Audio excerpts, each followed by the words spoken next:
Good morning, good morning. Ito guys, kwento ko lang. Meron akong na-experience sa aking Trailblazer 2015-2016 model, no.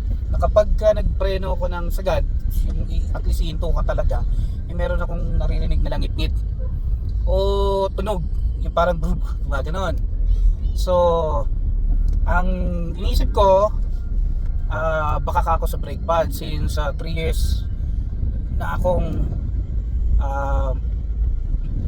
hindi nagpapalit, no? 3 years ko na siyang bago ako nagpalit. So baka ako sa brake pad. At eto, papunta ako sa isang shop na mamaya i-share ko sa inyo kung ano yung gagawin nila. May mga kinonsulta ko, sabi baka brake pad. Meron na akong pinuntahang shop, i-replace dahil sa likod yung naririnig. So hindi natin alam, yun based dun sa mga observation. So mamaya guys, si-share ko kung ano ang gagawin sa shop, since ito na-inquire ko na, natawagan ko na siya at affordable naman yung gagawin nila, no? Mayroon na siyang details na binigay sa akin sa price na okay naman. So ang ano lang natin is yung gawa. So mamaya guys, balikan ko kayo at i-share ko kung ano ang gagawin dun sa brake na na-experience ko para maayos.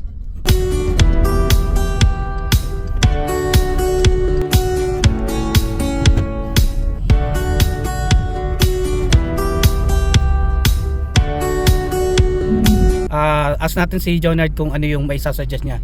Hello, good morning Jonard. Ano yung may sasuggest niya? Bali, ang una natin gagawin, syempre hindi tayo magpo-proceed agad sa refacing. Okay. I-check muna natin yung likod nyo po. Free check up naman po tayo dito sa R Doctor. Okay. Free check up naman po tayo. Ngayon, kung ano po yung makita na recommendation ni technician, kung ano makita niya na issue, i-quote ko po sa inyo yun, and then nasa inyo na po yun yung approval nyo kung ipo-proceed nyo o hindi. Ayun guys.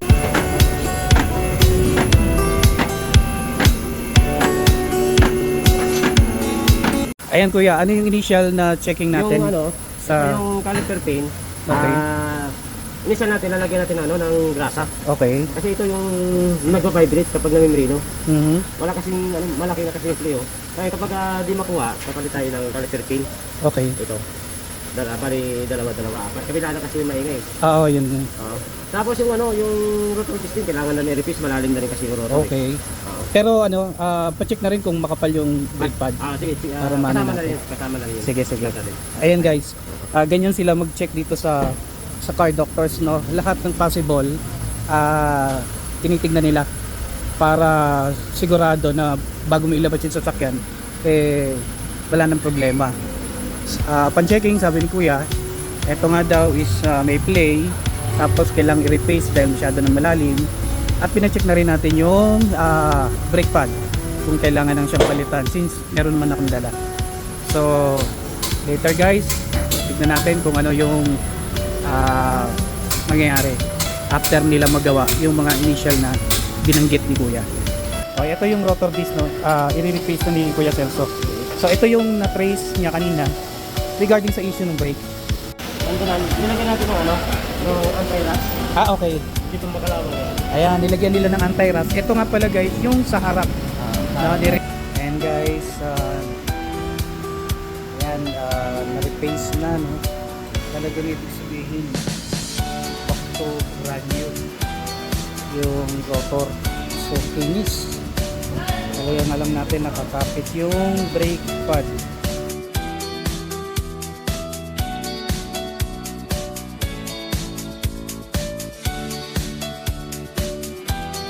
And guys, natapos na yung kabit na repainting na yung apat. So ito under testing ni Onad at saka yung gumawa nating mekaniko. So it's a surprise to say na okay, wala na yung langit-ngit, tunog, yung preno okay na. Ayan, lumambot pa raw yung preno ko. Ayan. Oy, nawala ingay. Ayan, ayos na. Thank you kuya. Salamat. Thank you kay Car Doctors sa mga staff niya, kay Onad. Yan lang hanapin nyo. At sa mga technician natin nandito, magagaling na technician, Car Doctors. Yan, thank you. I-test ko yung ginawa ng Car Doctors. Sense of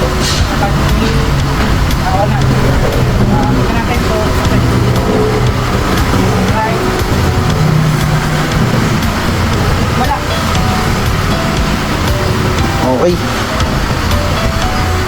Oh, successful. Highly recommended. Card of course. The best. Basta.